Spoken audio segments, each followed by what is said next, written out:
Alrighty then. So the draft just got done. I feel we had a very, very solid draft at least, very least. Wayne's very long, 6'1", about 186, 188 in that range. Very, very physical. He is a little bit grabby at the top of that. That will be fixed with coaching. He's physical, but he's not a sure tackler. Those are two very, very different things. Like, he's going to press them at the line, but he's not going to, like if DeMarco Murray comes running at him, he's pretty much screwed in that matter. But I feel in terms of a pure cover corner, he's going to be all right with the right coaching, which I think we're going to give him. He's going to give us great coverage along the sides of Xavier Rhodes. The second pick, I love our second pick this year when Eric Kendricks. I didn't know he was going to fall to us. I had a mock draft that had us trading down and then getting Kendricks because I thought he'd be more of a late first kind of guy. He's very instinctive. He's a tackling machine. He had around 480 tackles, I think 481. And that's their school record at UCLA. He's a 3-down linebacker, which I like. It's a good thing New Orleans didn't take him because they took Anthony in the end of the first there. So if they're going to take a linebacker, you would think it would be this guy, but we lucked out with that one. He's gonna be our starting backer from day one, and he's gonna have that may be my early favorite for, like, if we're gonna have one, that might be the defensive rookie of the year in my opinion. Like, early favorite, very early. I know, very, very early.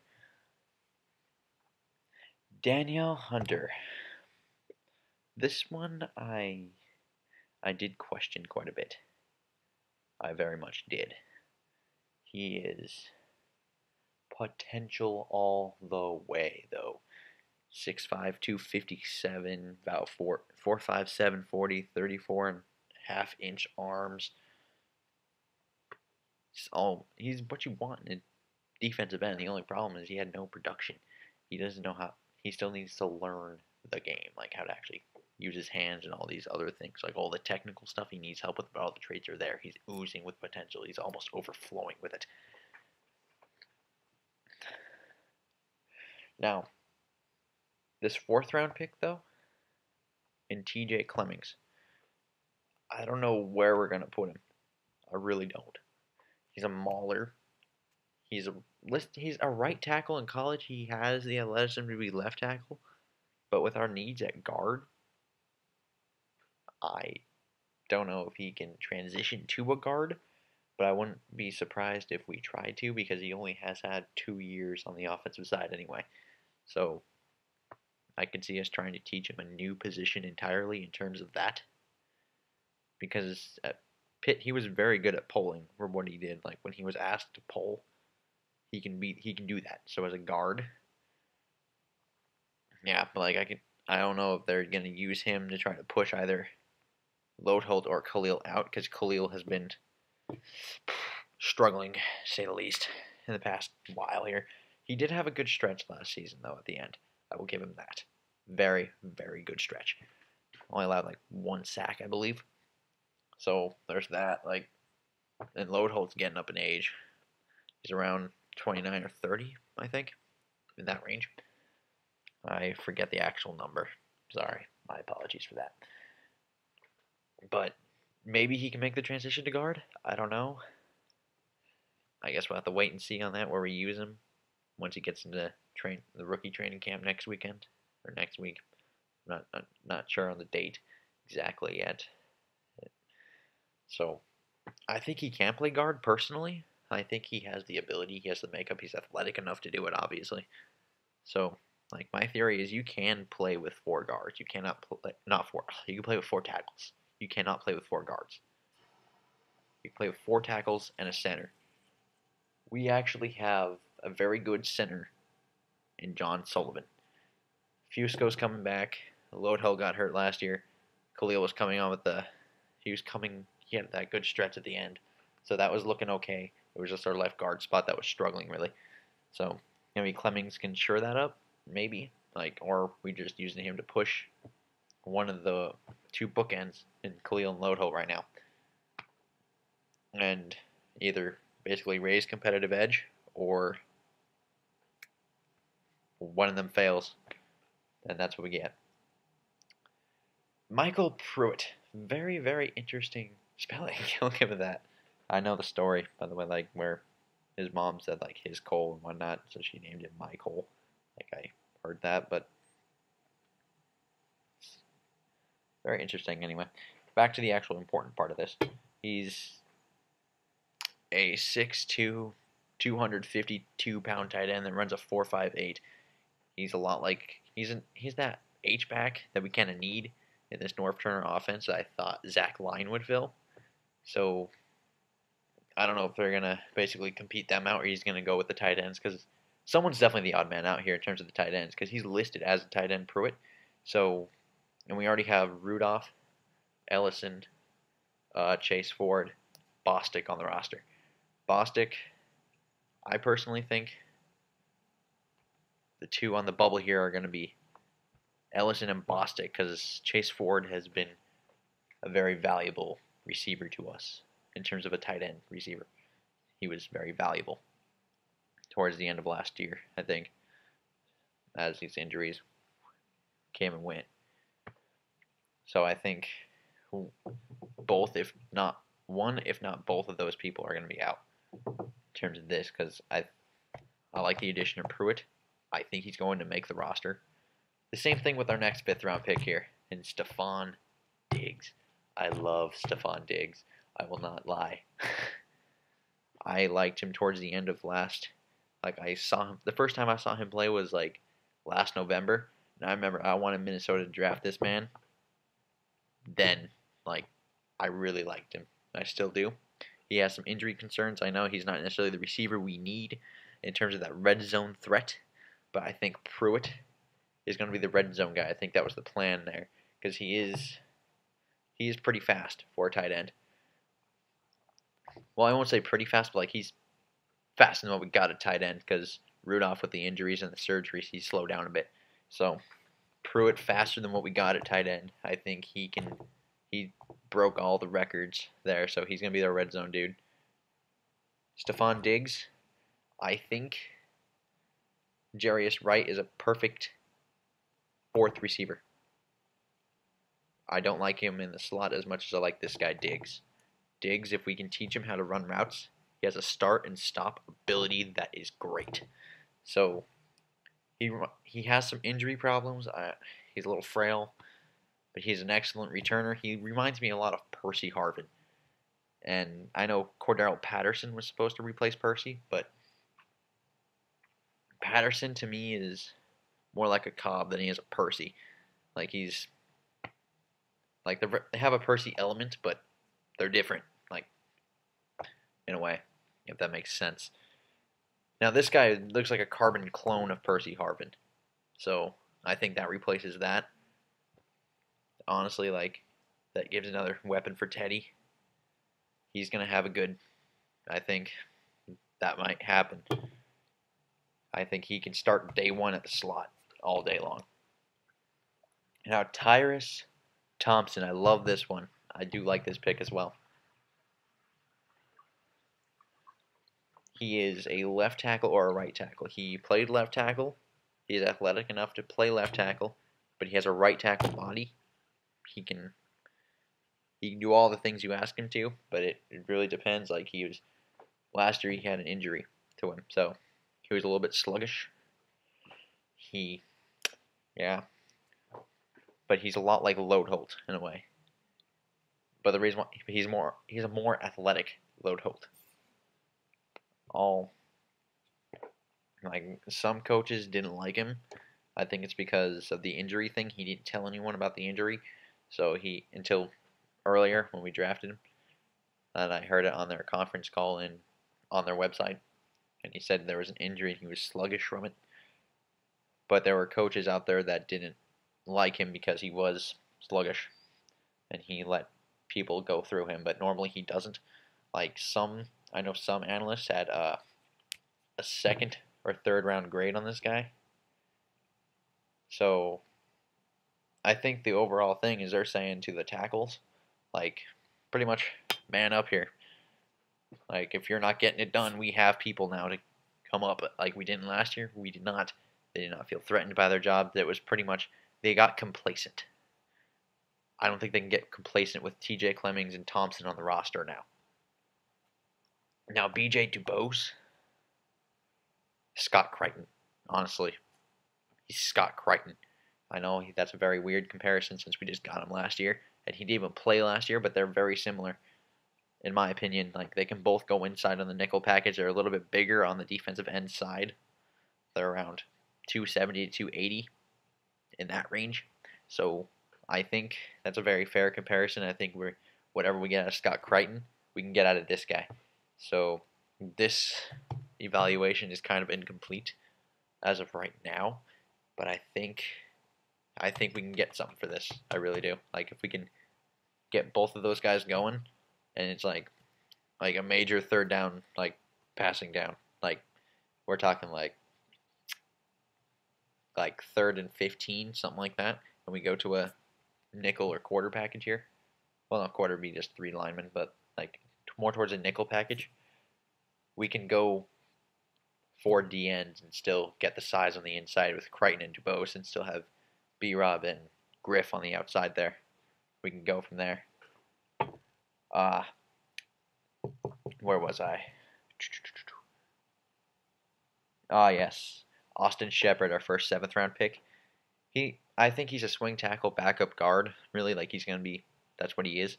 I don't think he's really going to push anything. Like, I think the backup guards are valuable to us now after last year. Like, when Charlie Johnson, not only was he bad enough, then when he got hurt, it just plummeted from there. Like, Berger eventually ended up kind of doing well there. Like, he's kind of the same thing as Berger.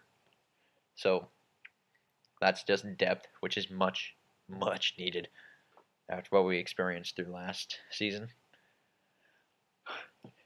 Then Edmund Robinson out of Newberry.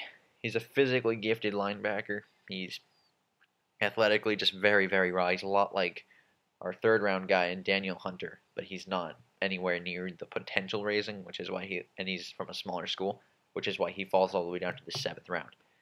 Now, I don't think he'll make the 53-man roster. I think he's a practice squad guy. We redshirt him for a year. We get him some coaching, like a year or two of redshirting him here, and then we get him some coaching. Take him from there. Our undrafted free agents, not really too much, to be honest with you. We got a guard from Boston College, Not very athletic, though. Like, kind of just your traditional guard, really. Nothing too special. We got 2 corners, but they're 2 slot guys.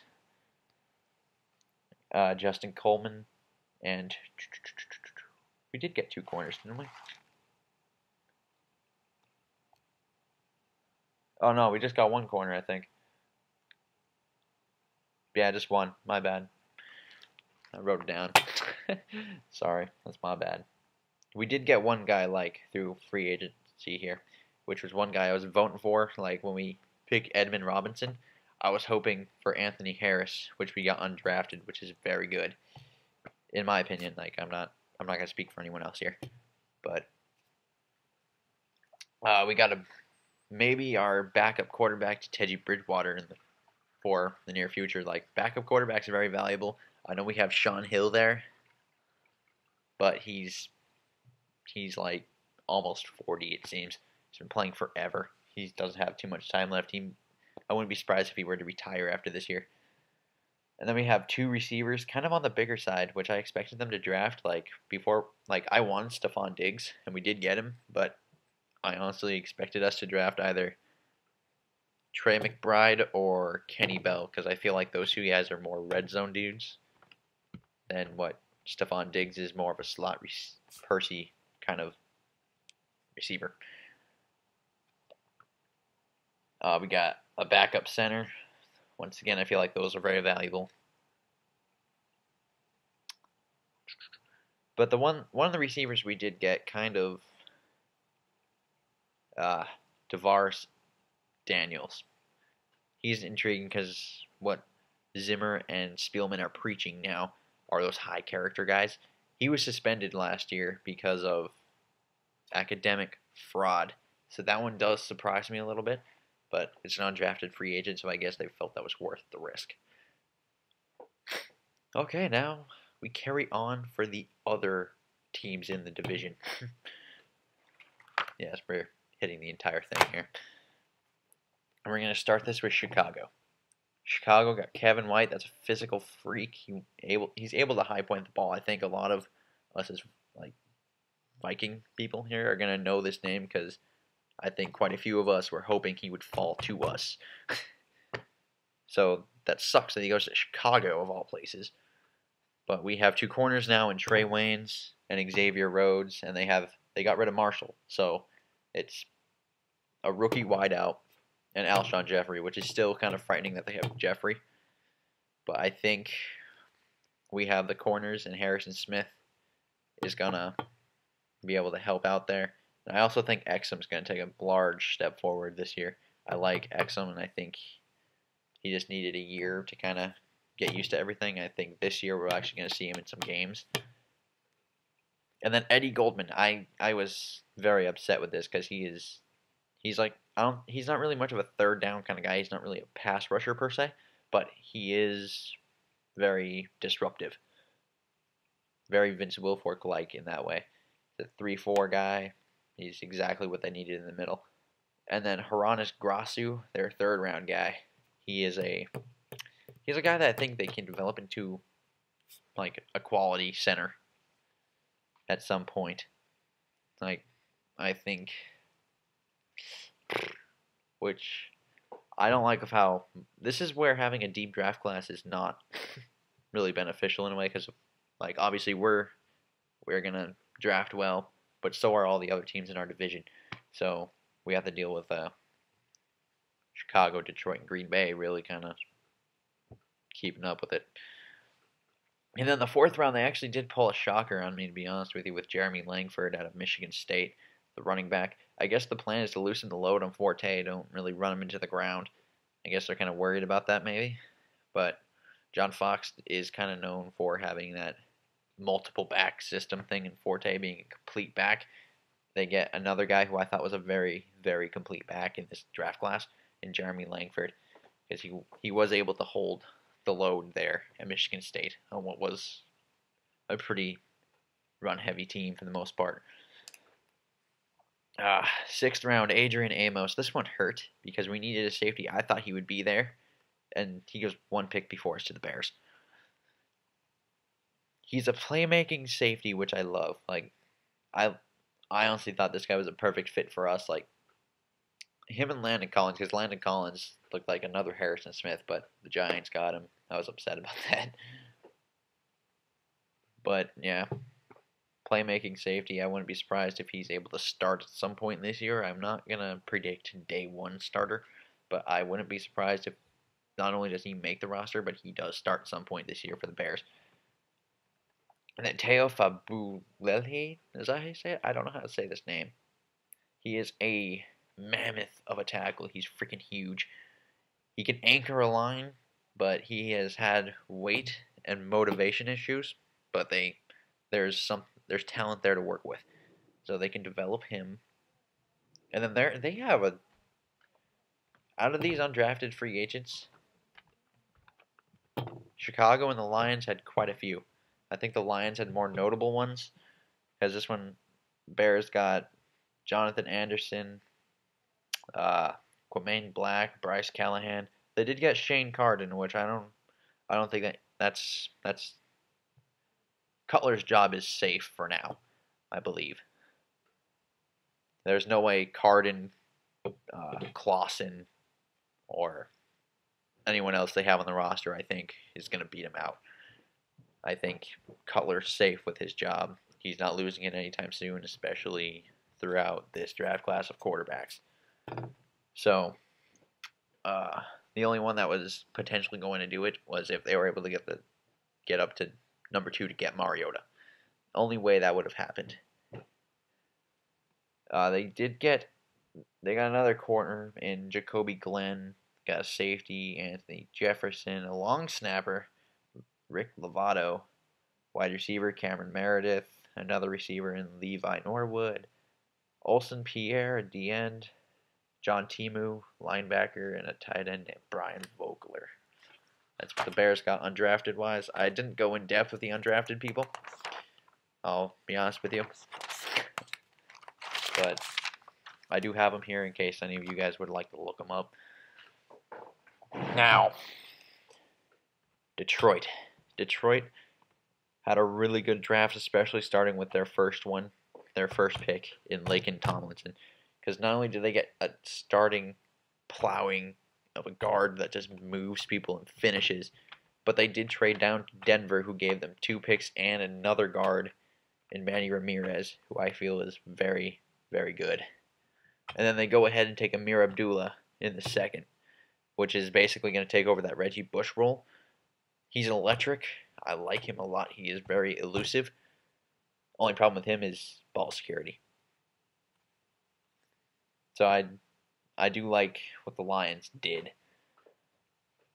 Alex Carter, he had a lot of production, but he's a little slower, so he'll probably have to move to either the slot or like more of a nickelback or a safety, I imagine. Like, I don't think he's going to stay on the outside. Gabe Wright was a penetrating one-gap defensive tackle since they lost Nick Fairley as well as Ndamukong Suh. Like, they got Nada in there. Now they're going to try to get this guy to fill that Nick Fairley role, I think. But he just had underwhelming production. So that has yet to be seen. That's more going to be a coaching thing, I believe. Now, Michael Burton's more of an H-back, kind of receiving fullback / special teams kind of guy. He's basically kind of like what Pruitt may be for us. Like, they're just going to put him around everywhere, just try to create a mismatch with him somewhere. And then their 6th-round guy, Quandre Diggs. He's a 4-year starter. He was. This guy, I liked him. He has a connection with our coach. He was down, like our DB coach. He coached him in Texas. So, but Diggs was a 4-year starter. He very physical, instinctive, and very aware. He's a little slower and he doesn't have all the measurables. He's a little shorter on the size. Like, he's a little thicker than most slot guys, but he's going to be great in the slot. Which, it's a good pick by them. I honestly thought we may towards the end because of our connection with him and Zimmer's love for DBs, but ends up going to Detroit. Corey Robinson, he's a right tackle, and he's just a depth move by the Lions, really. That's all he's going to be. I don't see him starting anytime soon, or ever, really. Now they have Marcus Bierman as a wide receiver. This is their undrafted guys, by the way. A guard, Al Bond. They got 2 quarterbacks, Brandon Bridge and Anthony Boone. Brandon Bridge I like more out of the 2. I think there's more to work with Brandon Bridge than there is Anthony Boone, because Brandon Bridge he's bigger, he's probably a little bit faster, I'd imagine. He has a stronger arm. He came from a smaller college, but I think there's more to work with a Brandon Bridge than there is an Anthony Boone. They got a kicker, which shouldn't surprise any of us. I mean, after their kicking issues last year, they're bound to bring a kicker in. They got a safety, Isaiah Johnson, wide receiver Vernon Johnson, safety Nathan Lindsay, tight end Casey Pierce, linebacker Kevin Snyder, another safety in Brian Sweet. Running back Rashid Williams, guard Torian Wilson, and this is the name that I think pops off of any of the undrafted free agents that I have on this on this thing. Zach Zenner to the Detroit Lions. Very productive guy from a small school. If he makes the roster, I anticipate him making some plays this year, to be honest with you. And then we go to Green Bay. This is our last team here, and the division champs from a year ago. Demarius Randall, very cornerback play. He's a cornerback playing safety. He's a little bit on the smaller side. He doesn't come with all the physicality that he probably should as a safety, but he brings those corner cover skills. So with him and HaHa Clinton Dix out there roaming the top, it's safe to say they're going to be ball hawking back there. And then they go ahead and get a very similar kind of player, but bigger, in Quentin Rollins.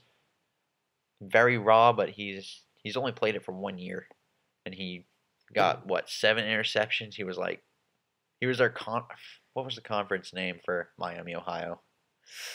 I forgot, but he was their defensive player of the year in 1 year of playing the game since high school.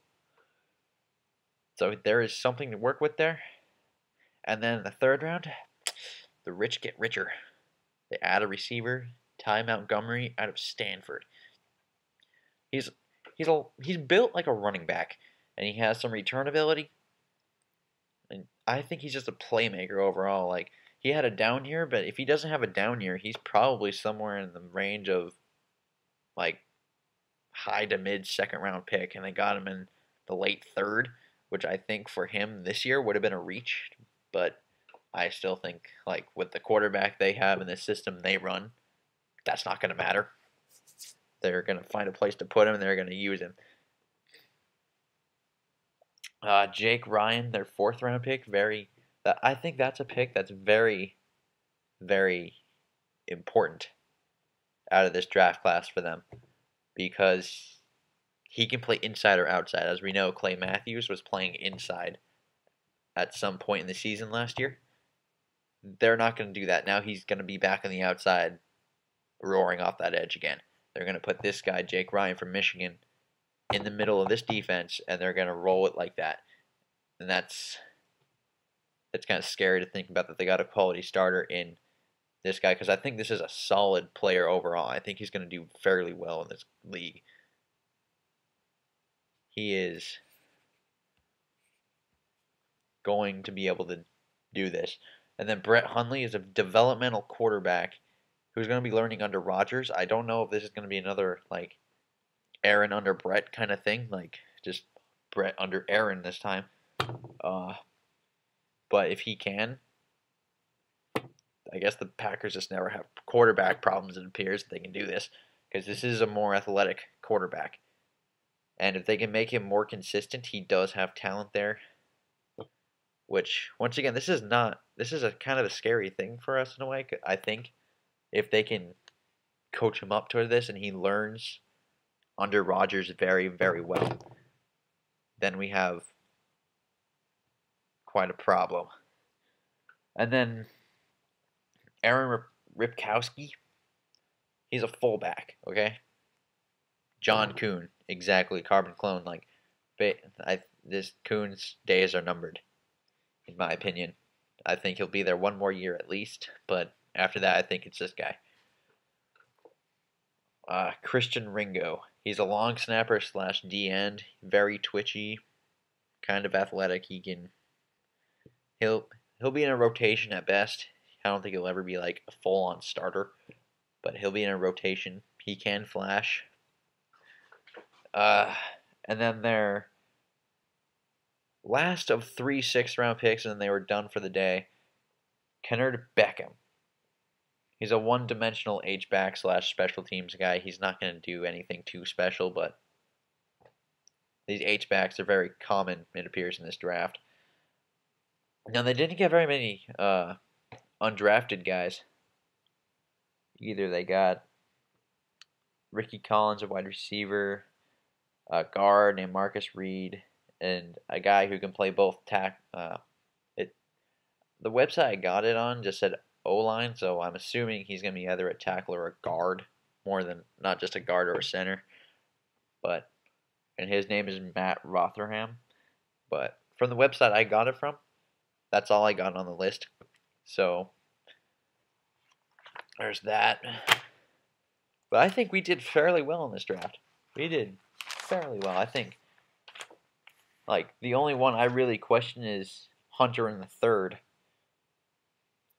To be honest with you, that's the only one I'm really questioning right now because I kind of don't like I know he's only 20 years old. He has so much potential, but he's not. But in the third round, I would like someone a little bit more immediate.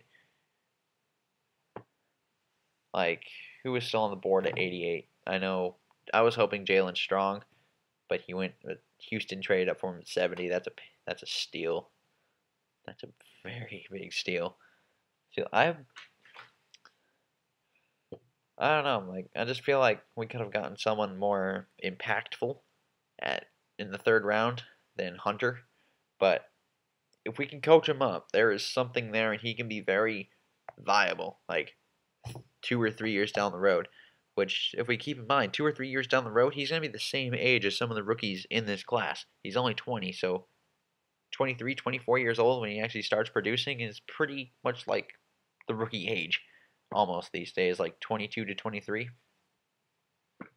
Sometimes, like, he can develop. I don't know how fast. He's a boomer bust kind of guy. Like, we'll either never hear about him again, or he's going to become the pass rusher opposite Everson Griffin. In my opinion, that's how that's going to have to happen. Maybe Crichton or Dubose down here can develop faster and become that guy, but I think Dubose and Crichton are going to be more situational kind of guys. I'm liking this class, though. I'm liking it. Like, there are some, like, it's not too flashy because we did take 3 offensive tackles in it. But I think when you actually start looking at it, there is some things there that happened very, very well for us. Like Wayne's potentially going 7. That didn't happen, which is good. Problem is they got Kevin. But the fact that we got Wayne's and that really solidified it. Like I said before, Exum. Watch for him. I think he'll do very, very well. I don't know. I'm not going to say very well, but I think he'll do well. Like he'll be better than Blanton last year. Like, we're going to have better safety play out of that other position opposite Harrison this next season here. And especially up the middle. Like, I know Kendricks has size issues. He's only 6 foot, around 230, 235. But he's a tackling machine. He's very instinctive. He's very aware everything happens. He's a ball magnet. I'd imagine he's going to get in there more than a few times to stop the run here. And then if Sharif Floyd and Linval Joseph are able to stay healthy, we still have them in the middle. So the run defense should be okay. And Griff last year had a very, very good season in terms of stopping the run. And then Robinson kind of has always been a run first kind of, like stop the run first kind of defensive end as opposed to rush the passer. So I feel like our run defense will be a lot better next year. Like I'm thinking that we're gonna have a top 5 or top 10 defense next year after this, especially after this draft, after adding 2 key plug and play starters in the first 2 rounds. And maybe if Hunter can get on the field, maybe we see him flash a bit. That'd be kind of nice. I'm gonna look forward to seeing that in the preseason, especially since we have a 5th game this year in the Hall of Fame game, which is technically the first, but I'm going to say 5th. Now,